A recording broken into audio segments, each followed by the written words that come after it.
Hey, folks, don't you hate when people say, just spawn in with the pistol if you don't like the loadout system? Well, just show them this clip. You do.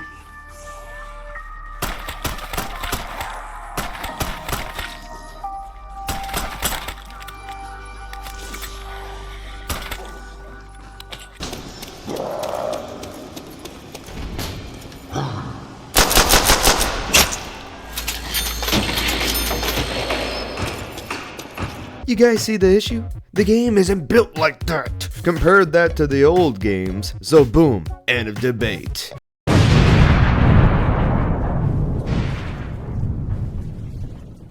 Right now, folks, we're gonna be reading the most hottest of hot takes. Let the best gamer of all time end these debates. The debates that have been frustrating you since birth.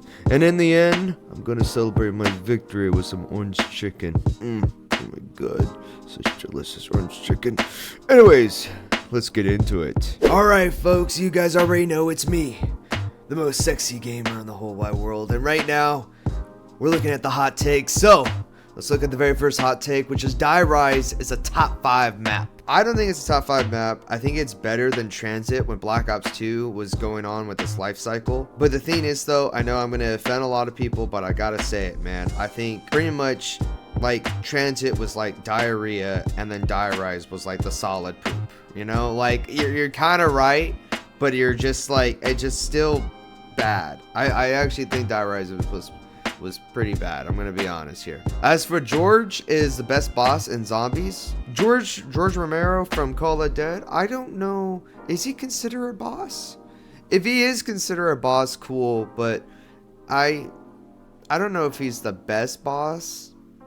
I guess he is somebody who's constantly after you, but I also remember back in the day that people really were frustrated with him and they found glitches to try to remove him. Gorod Krovi has a bad layout and a terrible Easter egg. It is the worst map in BO3. I am going to be honest here. I think BO3, all the maps were pretty good. I really think so. I think Shadows of Evil was kind of hard at first, but I think it was a very great map, and I think now it's very well loved in the community. As for Gorod Krovi, I think Gorod Krovi is also really great. I do actually am in agreement with the Easter egg. I think the Easter egg was really bad because I don't really like any type of step that kind of like has a chance of you insta dying. Now I do know that you can go all the way to spawn and that can actually save you from not dying, but still it's kind of frustrating. All right, I'm gonna be absolutely crucified, but alas, Shangri-La is the worst BO1 map, perhaps one of the worst solo maps of all time. Frustrating to play and F all to do in solo. I am gonna be honest here. I am also in agreement with that. I think Shangri-La is probably the weakest map in BO1. I do think it's actually pretty bad, but I some parts of me does enjoy it, but I just think Shangri-La could have been better. Infinite War Zombies is a top 3 zombies experience in my opinion. More fun than BO3 is after getting director's cut.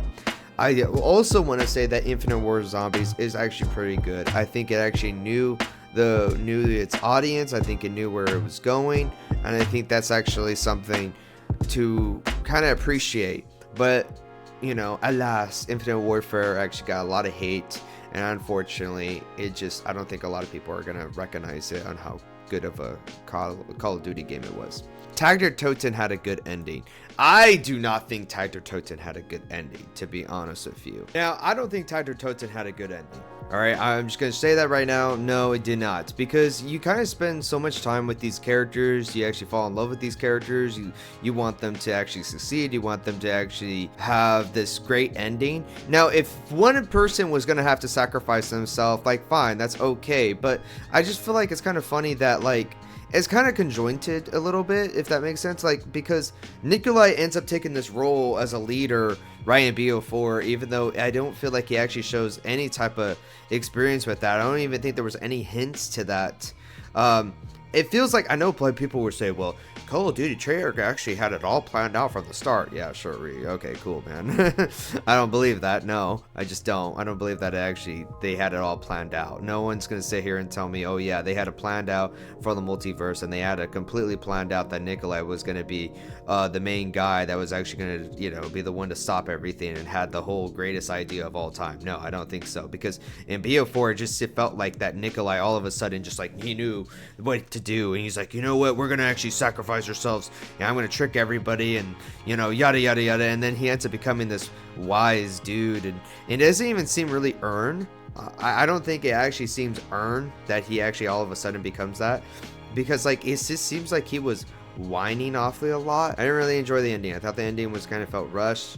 It did seem like it was rushed. It also seemed like they were building up to something more, and that also is really frustrating. It seemed like there was going to be really the Great War, but this time it was going to be different because Nikolai actually probably found a way, maybe found something out, or whatever the case may be. I don't know, but BU4 is actually fun, especially with friends. Oh my god. Here's my little rant here, okay? Anything is fun with friends.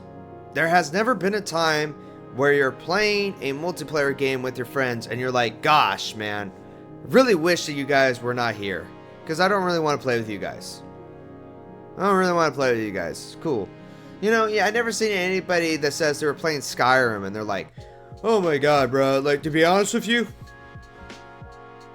I'm actually glad it's single player. I don't even want to play with my friend. F that guy Kyle. That guy Kyle that keeps messaging me, F that dude. I ain't playing with him. It's freaking weird, man.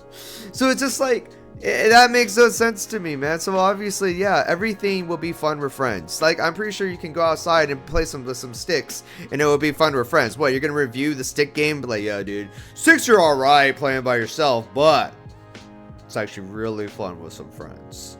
It's really fun. Like, oh no, that's just my little rant to that. Dead of Night should be in any hardcore zombies player's top 5 maps, assuming that nostalgia isn't involved. So I want to say that Dead of the Night was actually a really good map, and I actually enjoyed it, and I actually enjoy it because it actually spawned you in differently. It's kind of like those small differences that actually can go a long way. Like, that's actually why I like Varrock, because in Varrock you spawned in and it's really cool. And then I remember back in the day with my friends on how we did it was that we actually made it teams. So if those 2 people went down or the other 2 people went down, then I think that's actually kind of cool, because it's like, oh my god, like, who's gonna win, who's gonna come out on top, you know? But besides that, besides the nostalgia that's coming out, I actually just think it's be kind of cool to spawn in a different way, right? Instead of spawning with your teammates, maybe you're spawning by yourself and you have to work your way to your teammates, stuff like that. I think that'd be kind of fun. It's a unique idea. It's unique, but it's simple too. It's unique and it's simple and it's creative. Going back to Dead of the Night, Dead of the Night is also great because there's so many things to do, and I think the map is great. I actually like the wonder weapon. I think it was actually a pretty good Easter egg. I actually enjoyed doing the Easter egg on that one. I completed it a couple times because I just thought it was really fun. So that's just my opinion. I think Dead of the Night was pretty good up there. I would say it's pretty up there. I don't know if it's in my top 5, but I'll say it's up there. Thank you guys for watching. Make sure you watch more of my content. Make sure that you subscribe to the best gamer of all time, and make sure you stay sexy. Anyways, folks, it's time for me to go. Everybody put their hands up, 'cause we money man.